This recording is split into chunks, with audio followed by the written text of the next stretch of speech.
Hi, ఎలా ఉన్నారు అందరూ? Welcome to my channel Padma Ravinder. ఈరోజు నేను టమాటా పచ్చడి ఈజీ వేలో చేసి చూపిస్తాను. ముందుగా టమాటాలన్నీ కడిగేసుకొని ఇలా క్లాత్ తోటి తుడిచేసుకోవాలి.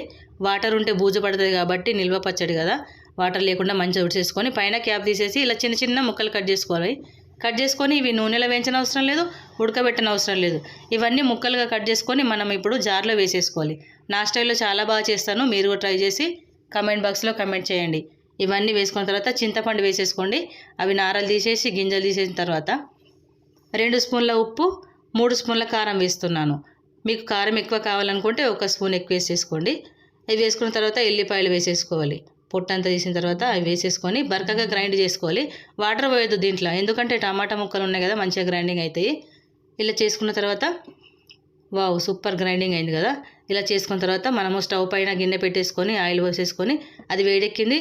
దీంట్లో ఇప్పుడు ఆవాలు, జీలకర్ర, మెంతులు, శనగపప్పు, మినపప్పు కూడా వేసుకోండి. చాలా బాగా టేస్ట్ ఉంటుంది. లాస్ట్కు ఎండుమిర్చి వేసుకోండి, అవి తొందరగా వేసుకుంటే మాడిపోతాయి కాబట్టి. ఇలాంటి వీడియోస్ మరిన్ని రావాలంటే లైక్ చేయండి, షేర్ చేయండి, నా ఛానల్ సబ్స్క్రైబ్ చేసుకోండి. ఇది నూనె కొంచెం చల్లైన తర్వాత మనం గ్రైండింగ్ వేసుకున్నది వేసేసుకొని మొత్తం కలిపేసుకోవాలి.